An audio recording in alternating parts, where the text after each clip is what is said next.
দাহিয়াতুল কলবি স্ত্রীর সঙ্গে রাগারাগি করলেন। রাত্রে বললেন ঠিক আছে, আমি সকাল হয়ে ওই কন্যাকে নিয়ে বেড়াতে যাব। যখন সকাল হয়ে গেল, বাবা ডাক দিয়ে বললেন জামিলা গো চলো তোমাকে নিয়ে বেড়াতে যাব। মা ওই জামিলাকে সুন্দর করে সাজিয়ে দিলেন। ওই দাহিয়াতুল কলবি আপন সন্তানকে নিয়ে যখন মরুভূমিতে রওনা হয়ে গেলেন, হাঁটতে হাঁটতে অনেক দূরে চলে গেলেন। এদিকে মেয়ে ডেকে ডেকে বলল, আব্বা কোথায় যাচ্ছেন, এত লং টাইম সময় কোথায় যাবেন, আর কতক্ষণ যাবেন?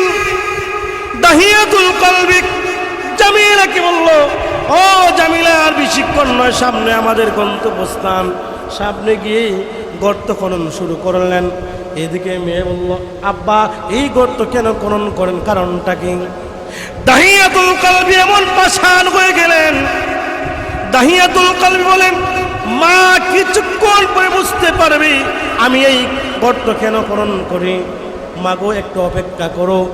যখন একটু অপেক্ষা করা হলো, একটু পর ওই মেয়ে এসে দাহিয়াতুল কলবির শরীরের গাম মুছে দে, মাটিগুলো সরাইয়া দে, আর বলে, আব্বা আমাকে দিন, আমি গর্ত খনন করি, আপনি একটু বিশ্রাম নেন, আপনি একটু রেস্ট নেন, আমাকে সময় দেন, আমি গর্ত খনন করি।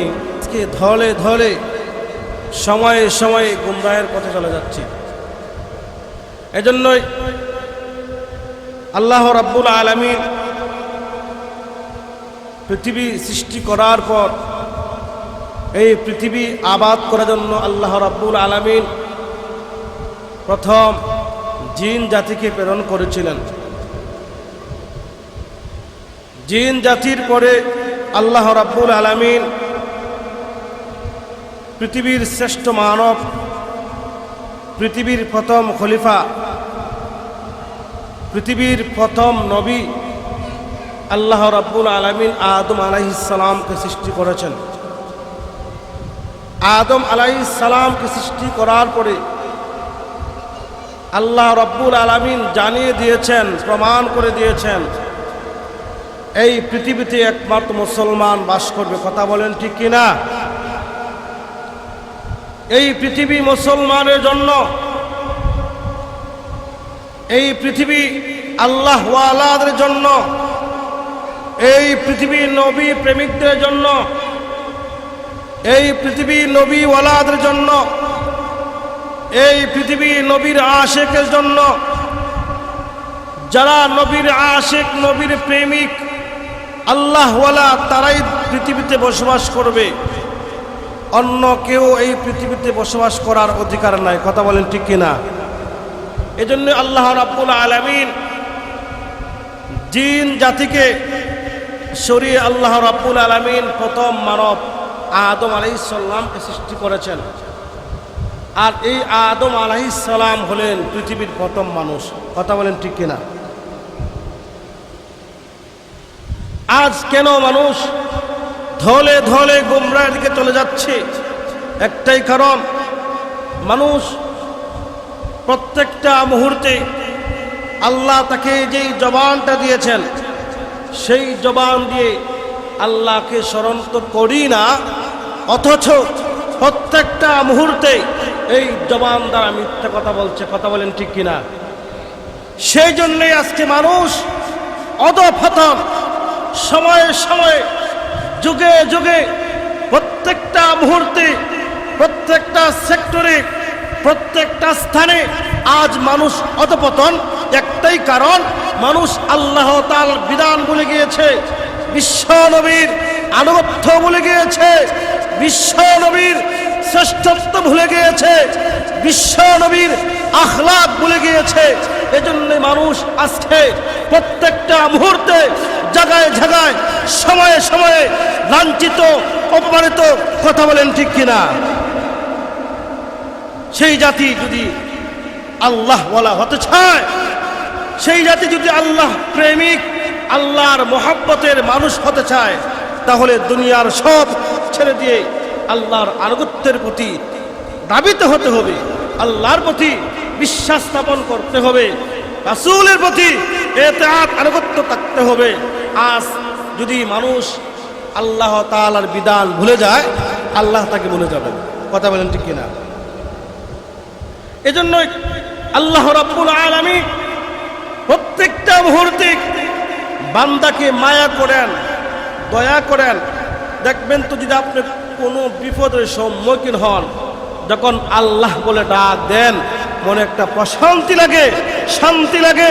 তাহলে বুঝবেন যখন আল্লাহ নাম নিয়ে যখন আপনি ডাক দিয়েছেন, যখন আপনি আল্লাহকে স্মরণ করেছেন, আর ওই স্মরণ যখন আপনার ভিতরে তৃপ্তি আসে, বুঝতে হবে আল্লাহ আপনাকে সাড়া দিয়েছেন। বলেন সুবহানাল্লাহ।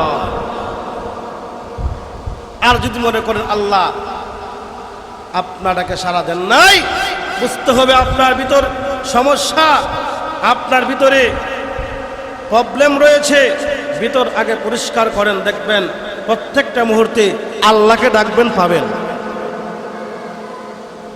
আল্লাহর প্রতি একনিষ্ঠ আকীদা পোষণ করতে হবে। যেই মহান মালিক, যেই মহান মনিব আজকে আমাদেরকে এই পৃথিবীর মধ্যে সৃষ্টি করেছেন, আজকে আমরা জায়গায় জায়গায় অন্যায় অপরাধ করি, বিভিন্ন অসামাজিক কাজে লিপ্ত হয়ে পড়ি।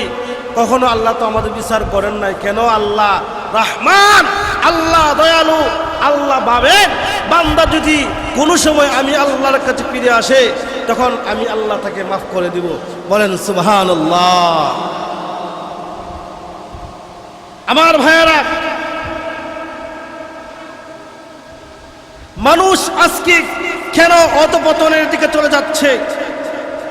কারণ আজ সমাজের, আজ প্রত্যেকটা স্থানে মানুষ এক শ্রেণীর লোক আল্লাহকে নিয়ে কটাক্ষ করে, আল্লাহকে নিয়ে মন্তব্য করে, আমার রসুলকে নিয়ে মন্তব্য করে, আমার রসুল ইজ্জত নিয়ে চিনিমিনি খেলে।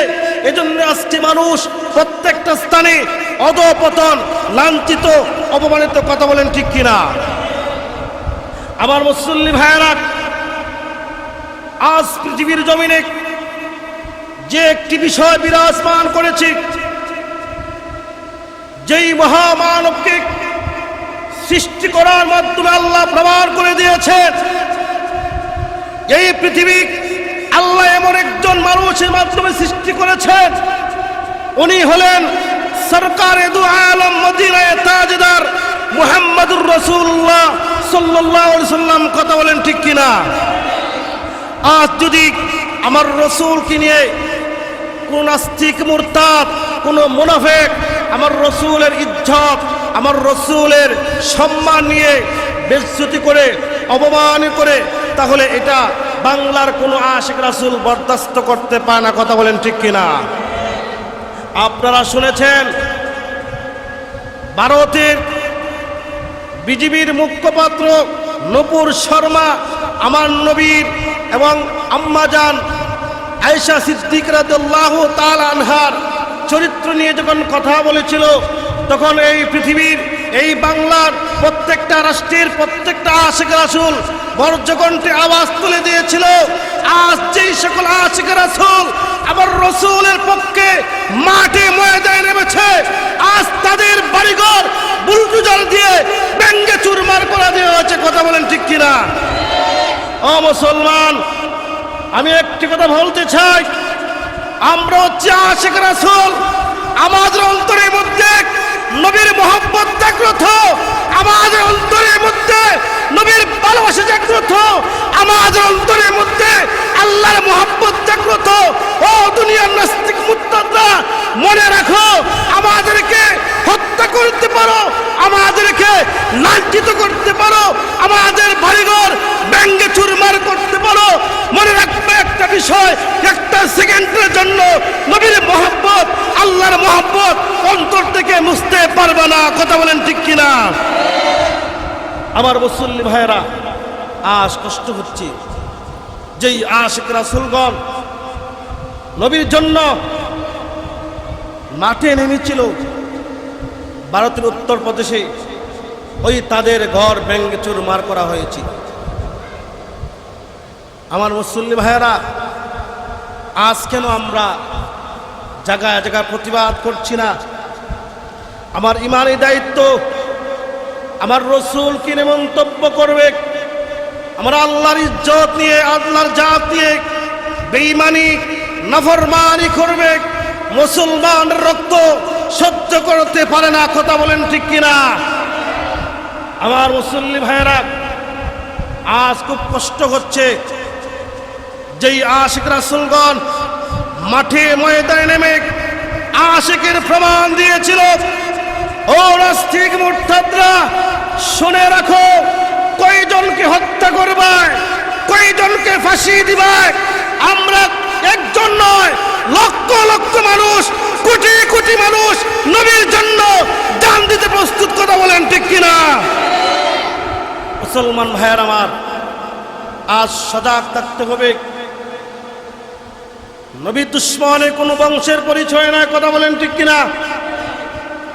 নবী দুশ্মনে কোন রাষ্ট্রের পরিচয় নয়, নবী দুশ্মনের কোনো রাজনৈতিক পরিচয় নয়। নবী দুশ্মনের একটাই পরিচয়, একটাই বিধান, মান সাব্বা নাবিয়্যা ফাকতুলুহু, মান সাব্বা নাবিয়্যা ফাকতুলুহু। একটাই বিধান, নবীর দুশ্মনের একটাই বিধান, তাদের মৃত্যুদণ্ড, কথা বলেন ঠিক কিনা? তাদের মৃত্যুদণ্ড। আমরা দাবি জানাচ্ছি, প্রত্যেকটা স্থান থেকে আমরা দাবি জানাচ্ছি, যেই নবীর দুশ্মনেরা আমার নবীর ইজ্জত নিয়ে চিনিমিনি খেলবে, আমার নবীর আখলাক নিয়ে চিনিমিনি খেলবে, তাদের কোন রক্ষা নাই, তাদের কোন স্থান নাই। প্রত্যেকটা জায়গা থেকে, প্রত্যেকটা স্থান থেকে বজ্রকণ্ঠে আওয়াজ তুলতে হবে, নবীর দুশ্মনের মৃত্যুদণ্ড, নবীর দুশ্মনের মৃত্যুদণ্ড, নবীর দুশ্মনের মৃত্যুদণ্ড, কথা বলেন ঠিক কিনা? আমার ভাইয়েরা, আজকে আমার নবী সবার জন্য সমান, সবার জন্য রহমত। এই জন্য আজকে দল মল নির্বিশেষে সবাই মাঠে নেমেছে, একটাই কারণ, আমার অন্তর নবীর ভালোবাসা, আমার অন্তর নবীর মোহাব্বত, আমার হৃদয়ের মধ্যে নবীর ভালোবাসা জাগ্রত হয়েছে, আমার শরীরের মধ্যে নবীর ইশক শুরু হয়ে গিয়েছে। এই ইশকে নিয়ে আমরা প্রমাণ করে দিয়েছি। ও নাস্তিক মুরতাদরা, বিগত বিগত বিগত দিনগুলির মধ্যে নাস্তিক মুরতাদদেরকে আমরা ছাড় দেই নাই, ঠিক তেমনই ভাবে এখন যারা মাথা নাড়া দিয়ে উঠেছ, তোমাদেরকে সাবধান করে দিয়েছি, এখনো সময় আছে, পরিবর্তন হয়ে যাও, সংশোধন হয়ে যাও।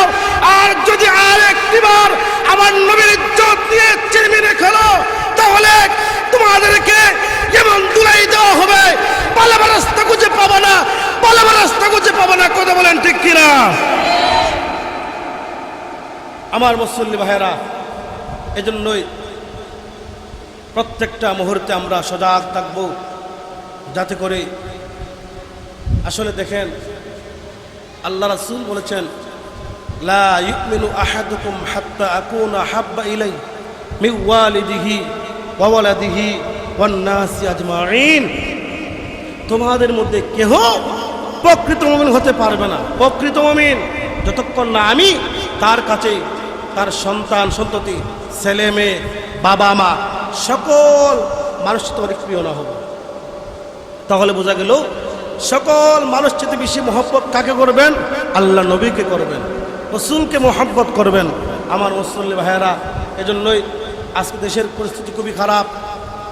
একের পর এক আগুন, একের পর এক আগুন, চট্টগ্রাম সীতাকুণ্ডে আগুন, রেলের মধ্যে আগুন, ঢাকায় আগুন, আবার আমাদের সিলেটের পণ্যভূমি, যেই সিলেটের মধ্যে শাহজালাল ইয়ামানী রহমতুল্লাহ আলাইহির আওয়াজের দমনিতে, আল্লাহু আকবার দমনিতে গড়গোবিন্দর রাজপ্রাসাদ তরতর করে কেঁপেছিল। আজ ওই সিলেটের পণ্যভূমির অবস্থা খুবই খারাপ। সকলে বলেন আমিন। আমার মুসল্লি ভাইয়েরা, আজকে আমরা প্রত্যেকটা মুহূর্তে নিজের জন্য আমরা দোয়া করব। কখন যেন আমাদের কি হয়ে যা বলা যায় না। আপনি দুনিয়ায় বাঁচবেন লং টাইম, তাও বিশ্বাস নাই। এজন্যই আপনারা প্রত্যেকটা মুহূর্তে আল্লাহর প্রতি বিশ্বাস রাখবেন, নাস্তিক মুরতাদদের সম্মুখে যখন কথা বলবেন কোনো ছাড় দিবেন না। আপনি মুসলমান, আপনার ভিতরে কোরআনের মহব্বত, আপনি নবীর আশিক, এজন্য নাস্তিক মুরতাদের সামনে মাথা নত করবেন না। মাথা নত করবেন একমাত্র আল্লাহর কাছে। কথা বলেন ঠিক কিনা? আমার মুসল্লি ভাইয়েরা, আমি আপনাদের সম্মুখে যে আয়াতে কারিমা তেলাওয়াত করেছিলাম, সেই আয়াতে কারিমার মধ্যে আল্লাহ তাআলা বলেছেন ইসলামে নারীর অধিকার, ইসলামিকে নারীর অধিকার। ইসলাম নারীদের কী কী সম্মান দিয়েছে সেগুলো জানার দরকার আছে। কথা বলেন ঠিক কিনা? ইসলাম নারীদেরকে কি সম্মান দিয়েছে, ইসলাম নারীদের কি ইজ্জত দিয়েছে সেগুলি একটু জানা দরকার। আমার মুসল্লি ভাইরা, ইসলাম নারীদেরকে যে সম্মান দিয়েছে অন্য ধর্মে এই সম্মান দেয় না। কথা বলেন ঠিক কিনা? সেকুলারিজম নাস্তিক মুরতাদরা আজ নারীদেরকে মাঠে ময়দানে নেমে দিয়ে তাদের সমান অধিকারের নামে ওই নারীদেরকে ইজ্জত লুণ্ঠন করে তাদেরকে রাস্তায় নেমে দেয়। ইসলাম নারীদেরকে এমন সম্মান দিয়েছে, ইজ্জত দিয়েছে, যাহা অন্য কোনো ধর্মে দেয় নাই। ইসলাম নারীদেরকে কন্যা হিসেবে সম্মান দিয়েছে। বলেন কি হিসেবে সম্মান দিয়েছে? কন্যা হিসেবে সম্মান দিয়েছে। কেমন সম্মান? জাহিলি যুগ ছিল এমন একটি বর্বর যুগ, সেই যুগে কোনো কন্যা সন্তানের সম্মান ছিল না, ইজ্জত ছিল না। কি ছিল? জাহিলি যুগের মধ্যে কোনো কন্যা সন্তান হলে তারা মনে করত সমাজের বোঝা, তাকে জিন্দা কবর দিত। বলে কি দিত? এক গ্লাস করে দাও। কি করত? জিন্দা কবর দিত। কথাগুলো ফলো করেন।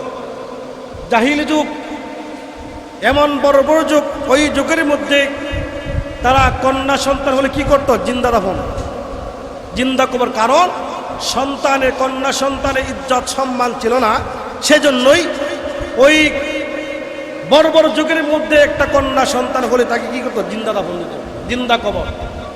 তেমনি একজন নবীর সাহাবী দাহিয়াতুল কলবি রাদিয়াল্লাহু তাআলা আনহু একদিন কান্না শুরু করে দিয়েছেন। ইয়া রাসূলুল্লাহ, ইয়া হাবিবাল্লাহ, ওগো আল্লাহর নবী, আমার যে অন্যায় করেছি, যে অপরাধ করেছি, আল্লাহ আমাকে মাফ করবেন কিনা?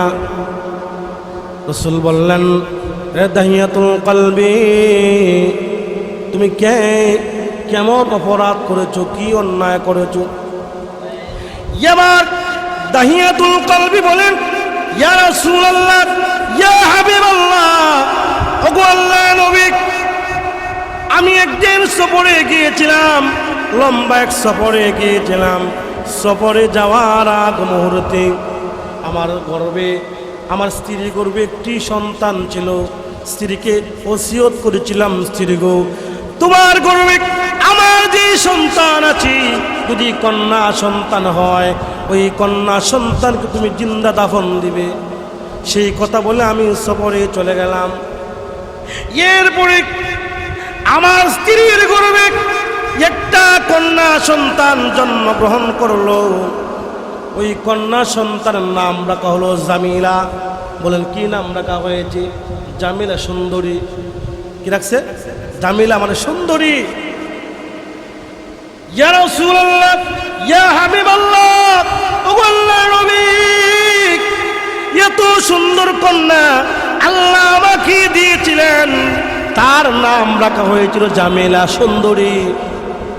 নবী গো, আমি যখন সফর শেষ করলাম, বাসায় ফিরলাম, বাসায় দেখি আমার কন্যা সন্তানটা বড় হয়ে গেছে। স্ত্রীর সঙ্গে রাগ করলাম, স্ত্রী গো, ওকে জিন্দা কেন দাফন দেও নাই?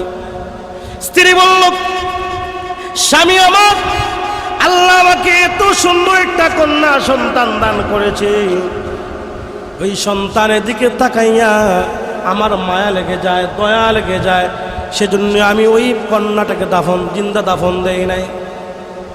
দাহিয়াতুল কলবি স্ত্রীর সঙ্গে রাগারাগি করলেন।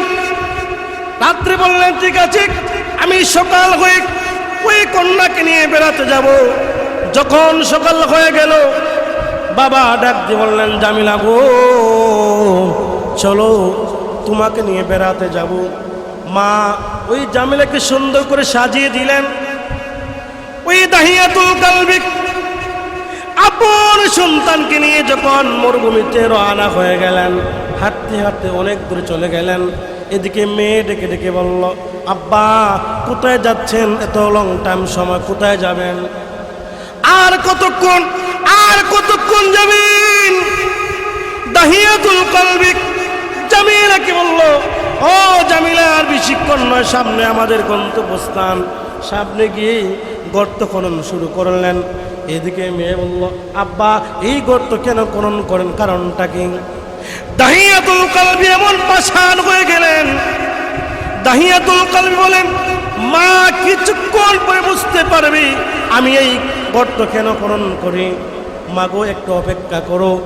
যখন একটু অপেক্ষা করা হলো, একটু পর ওই মেয়ে এসে দাহিয়াতুল কালবির শরীরের গাম মুছে দেয়, মাটিগুলো সরাইয়া দেয়, আর বলে, আব্বা আমাকে দিন, আমি গর্ত খনন করি। আপনি একটু বিশ্রাম নেন, আপনি একটু রেস্ট নেন, আমাকে সময় দেন, আমি গর্ত খনন করি। দাহিয়াতুল কালবি বলেন, না না, তুমি পারবা না। যখন গর্ত খনন করা শেষ হয়ে গেল, গভীর হয়ে গেল, এবার দাহিয়াতুল কালবি ডাক দিয়ে বলল, এ জামিলা, দূরে আসো, দূরে আসো। কি দেখে যায় গর্তের ভিতরে? তাকায় দেখো। ওই জামিলা যখন নিচের দিকে তাকাইল, নিষ্ঠুর বাবা দাহিয়াতুল কালবি ও মেয়েকে ধাক্কা দিয়ে গর্তের মধ্যে ফেলে দে। এবার মেয়ে চোখের পানি ছেড়ে কান্দে আর বলে, বাবা এমন পাষাণ হইয়েন না, আমাকে জিন্দা দাফন দিয়েন না। আমি কখনো আপনাকে আব্বা বলে স্বীকার করব না। আমি এলাকা ছেড়ে চলে যাব, আমি অন্য জায়গায় চলে যাব। জীবনে কোনোদিন আপনাকে বাবা বলে স্বীকার করব না। আমাকে ভিক্ষা দেন, আমাকে মাফ করে দেন, আমাকে জিন্দা দাফন দিয়েন না। দাহিয়াতুল কালবি কোনো কথা শুনলেন না, ওই মেয়েটাকে জিন্দা দাফন দিয়ে চলে আসলেন।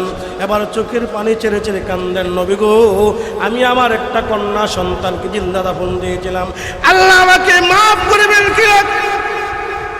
বিশ্বনবী বললেন, এ দাহিয়াতুল কালবি, তুমি ছিলে, তুমি কাফির ছিলে, এখন তুমি মুসলমান হয়ে গেছো। মুসলমান হওয়ার পরে আল্লাহ রাব্বুল আলামিন তোমার তামাম জীবনের গুনাহগুলো আল্লাহ মাফ করে দিয়েছে। আমার মুসলিম ভাইরা, ইসলাম নারীকে কন্যা হিসেবে সম্মান দিয়েছে। বড় বড় যুগে সম্মান ছিল না, মেয়েগুলি জিন্দা দাফন দিত। ইসলাম নারীদেরকে এমন সম্মান দিয়েছে, কন্যা হিসেবে এমন সম্মান দিয়েছে। একটা সন্তান জন্মের পরে তার ডান কানে আজান দেওয়া হয়, দেয়নি। বাম কানে ইকামত দেওয়া হয়, দেয়নি। সুন্দর নাম রাখা হয়, আকিকা করা হয়, ধর্মীয় জ্ঞান শিক্ষা দেওয়া হয়। উপযুক্ত হলে তাকে ভালো স্থানে বিয়ে দেওয়া হয়। ঠিক না? কথা বলেন, কথা বলেন, ঠিক কিনা? ইসলাম নারীকে এত সম্মান দিয়েছে, অন্য ধর্মে দেয় নাই। যেমন করে বড় বড় যুগে নারীদের সম্মান ছিল না, নিম্ন স্তরের নারী এত বেজ্জতি ছিল, অপমান ছিল। বড় বড় যুগের মধ্যে, জাহিলি যুগের মধ্যে একজন নারীকে ঘোড়ার পিছনে বেঁধে তারা হেসরা করতো, দৌড়াইতো, ঘোড়া দৌড়াইতো, যতক্ষণ পর্যন্ত ওই মেয়েটার ভিতর থেকে প্রাণ বের হয়ে গেছে তখন তারা ঘোড়াদৌড় বন্ধ করতো। যতক্ষণ পর্যন্ত ওই মেয়েটা জান বের না হয় ততক্ষণ পর্যন্ত তারা ঘোড়া দিয়ে ওই মেয়েটাকে টানাহেসরা করতো। এমন বড় বড় যুগ ছিল জাহিলি যুগের মধ্যে। আল্লাহ ইসলামের মধ্যে নারীদের এমন সম্মান দিয়েছে, ইজ্জত দিয়েছে, অন্য কোন ধর্ম দেয় না। কথা বলেন ঠিক কিনা? ইসলাম নারীকে স্ত্রী হিসাবে সম্মান দিয়েছে। স্ত্রী হিসাবে সম্মান দিয়েছে কি সম্মান? একজন স্ত্রী যখন তার বিয়ের উপযুক্ত হয়ে যায় তখন তার চাহিদা তাকে জিজ্ঞাসা করা হয়। জিজ্ঞাসা করেনি তুমি ধার্মিক চাও না স্টাইল চাও, বলেনি? তাকে এই অধিকার দেওয়া হয়েছে। এখন তো আমাদের সিস্টেম ভালো না। মেয়েদের, আমার মা বোনে যারা আছেন সবাই শুনবেন, আমাদের মা বোনদের আজকে যারা বিয়ের উপযুক্ত হয়ে যায় মেয়েগুলি, তাদের রুচি ভালো না, তারা বলে কি দাড়ি হবে সাফফান সাফফা, দাড়ি কি হবে সাফফান সাফফা, আর মাথবে রেল পদ্মা ব্রিজ মাথার মধ্যে স্টাইল, চুলগুলো লাল হবে, কথা বলেন ঠিক কিনা। আর এমন ফ্যানগুলো পরে যখন রুকুতে যায়, রুকু যাওয়ার পর তার পদ্মা শিশু সব দেখা যায়, কথা বলেন ঠিক কিনা, এমন ফ্যানগুলো পরে। তাহলে নারীদেরকে মেয়েদেরকে তাকে স্ত্রী হিসেবে তাকে সম্মান দেওয়া হয়েছে। কীভাবে? একজন মেয়ে বিয়ের উপযুক্ত তাকে জিজ্ঞাসা করে তোমার রুচি কি, যদি সে বলে আমাকে একজন ধার্মিক ছেলে দেন, তাহলে তার এই অনুমতি আছে।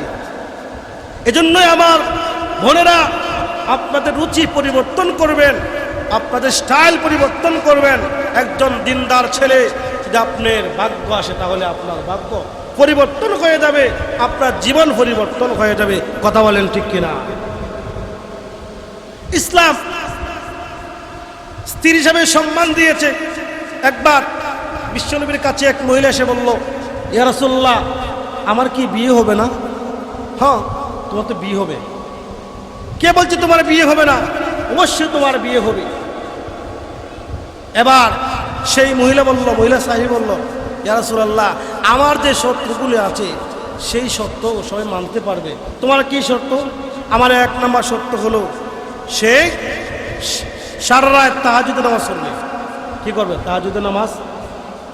2 নম্বর কি? রাত্রে কোরআন খতম করবে। 3 নম্বর কি? সারা বছর রোজা রাখবে। যে শর্ত দিছে, আমাদের মা বোনতে শর্ত দেয় না, আজকে স্টাইল জিজ্ঞেস করে। একজন মেয়ে, একজন মহিলা তার স্বামীর শর্তগুলো দিয়েছে। 1 নম্বর শর্ত, সে সারা রাত তাহাজ্জুদের নামাজ পড়বে, রাত্রে কোরআন খতম করবে এবং কি করবে? সারা বছর রোজা রাখবে। আল্লাহ রাসূল জিজ্ঞাসা করলেন, ও সাহাবায়ে কেরাম, তোমরা কি এই শর্তগুলো মেনে কে ওই মহিলাকে বিয়ে করবে? একজন হাত উঠাইছে, আমি বিয়ে করব। বলেন না সুবহানাল্লাহ। ঠিক আছে, বিয়ে হয়ে গেল। 6 মাস পরে সে মহিলা বলল, ইয়া রাসূলুল্লাহ, আপনি আমাকে যার সঙ্গে বিয়ে দিয়েছিলেন সে তো আমার শর্ত মানে না। নবী বললেন, ঠিক আছে, ওকে ডাকো, তুমি জিজ্ঞাসা করি। নবী বললেন, ও সাহাবী, তুমি নাকি শর্তগুলি মানতেছ না? এবার ওই সাহাবী বলল, ইয়া রাসূলুল্লাহ, ইয়া হাবিবাল্লাহ, ওগো আল্লাহর নবী, আপনি বলেছেন সূরা ইখলাস একবার পাঠ করলে 10 পারা খতমের 10 পারার সওয়াব পাওয়া যায়, 2 বার পড়লে 20 পারার সওয়াব পাওয়া যায়, 3 বার পড়লে পুরা কোরআন শরীফের খতম সওয়াব পাওয়া যায়। ইয়া রাসূলুল্লাহ, আমি প্রত্যেকদিন রাত্রে ঘুমানোর পূর্বে 3 বার সূরা ইখলাস পাঠ করে ঘুমাই, তাহলে আমি তো 1 খতম কোরআনের সওয়াব পেয়ে যাই। তাহলে সারা রাত কোরআন পড়ার দরকার কি? সুবহানাল্লাহ বলবেন না? 3 বার সূরা ইখলাস পাঠ করি, আমি 1 খতম কোরআনের সওয়াব পেয়ে যাই, তাহলে সারা কোরআন পড়ে দিই। নবীজি বললেন, তুমি নাকি সারা তাহাজ্জুদের নামাজ পড়ো না, কারণটা কি? এবার ওই সাহাবী বললেন, নবী গো, আপনি বলেছেন যে ব্যক্তি এশার নামাজ এবং ফজরের নামাজ জামাতের সাথে আদায় করবে, আল্লাহ রাব্বুল আলামিন তার আমলনামার মধ্যে সারা রাত তাহাজ্জুদের নামাজের সওয়াব দান করবে। নবী গো, আমার তো ফজর নামাজ মিস নাই, এশার নামাজ মিস নাই, তাহলে সারা রাত নামাজ দরকার কি আমার? কথা বলেন ঠিক কিনা? এবার নবীজি বললেন, তুমি নাকি সারা বছর রোজা রাখো, এর কারণটা কি? এবার ওই সাহাবী বললেন, ইয়া রাসূলুল্লাহ, ইয়া হাবিবাল্লাহ, আপনি বলেছেন মান সামা রমাদান সুম্মা আতবাহু সিত্তাম মিন শাওয়াল কানা কাসিয়ামিদ দাহর। ইয়া রাসূলুল্লাহ, আপনি বলেছেন যে রমজান মাসে রোজা রাখার পর শাওয়ালের 6 রোজা রাখবে, সেজন্য পুরো বছর রোজা রাখলো। তাহলে আমি তো শাওয়ালের 6 রোজা রাখছি, তাহলে সারা বছর রোজা রাখলাম, তোরা কি আমার? কথা বলেন ঠিক কিনা? নবীজি মুস্কি হাসে না বললেন, তুমি এত চালাক। মহিলাও মুস্কি হাসি। আমার বারে বুঝে গেল, এই আমলগুলো আপনারা বেশি বেশি করবেন, দেখবেন আপনার জীবন পরিবর্তন হয়ে যাবে। এশার নামাজটা জামাতের সাথে আদায় করবেন, ফজর নামাজ জামাতের সাথে আদায় করবেন। আল্লাহ রাসূল বলেছেন, আমার যে উম্মত এশার নামাজ জামাতের সাথে আদায় করবে আর ঘুমিয়ে পড়বে, ঘুমিয়ে ওঠার পর যখন আবার ফজর নামাজ জামাতের সাথে আদায় করবে, আল্লাহ রাসূল বলেন যতক্ষণ সে ঘুমাইল, ঘুম তার ইবাদত, যতক্ষণ রাত্রে ঘুমিয়ে পড়লো, ঘুম থেকে উঠে যখন ফজর নামাজ জামাতের সাথে আদায় করলো, আল্লাহ রাসূল বলেন আল্লাহ রাব্বুল আলামিন তাকে সারা রাতের আমল নামার সব দান করলেন। সারা রাত ঘুমাইয়া সব পাচ্ছে। কিন্তু আজকে আমরা নিয়তের জন্য সমস্যা। আপনি নিয়ত করেন যে আল্লাহ আমি আজকে এশার নামাজ জামাতের সাথে আদায় করবো, দেখবেন তো আল্লাহ আপনার আমলের মধ্যে এত সওয়াব দিবেন, এত বরকত দিবেন, এত ইজ্জত দিবেন। কথা বলেন ঠিক কিনা? তাহলে বলছিলাম স্ত্রী হিসাবে নারীদেরকে আল্লাহ সম্মান দিয়েছি, ইসলাম সম্মান দিয়েছি। এরপরে আসুন মহারানা হিসাবে সম্মান দিয়েছি। মহারানা, এই যে মহারানা, একটা মেয়ের জীবনের ভবিষ্যৎ, একটা মহারানা। আজকে তো আমরা এগুলো আদায় করি না। আজকে আমাদের কিছু সমস্যা আছে। মনে করেন একজন ছেলে তার 2 লক্ষ টাকার উপযোগী অথবা 1 লক্ষ টাকার সামর্থ্য আছে, মহারানা 1 লক্ষ টাকা দেওয়ার সামর্থ্য আছে, তাকে আমরা গাঁটটা দইরা লিখে 10 লক্ষ টাকা দিব থেকে দেওয়ার তৌফিক আছে নাকি? আছে তৌফিক? তৌফিক নাই। এখন দেখা যায় কি 10 লক্ষ টাকা তার গাড়ি চাপিয়ে দেওয়া হয়েছে। এখন তো তার রাত্রে ঘুম, বাসর ঘর তার ঘুম নাই, সে একদিকে আর স্ত্রী একদিকে। স্ত্রী বলল, স্বামী গো আপনাকে অনেক দিন পরে পেয়েছি, আমার স্বপ্ন সাধনা, আজকে তো আপনি অন্য জায়গায়। কেমনে? তোমার গার্জেন, তোমার বাবা আমাকে যে গাড়ি চাপিয়ে 10 লক্ষ টাকা চাপিয়ে দিয়েছে, এই 10 লক্ষ টাকা দিতে পারতাম না, তোমার সঙ্গে মিশতে পারতাম না, তোমার সঙ্গে মিশতে পারবো না।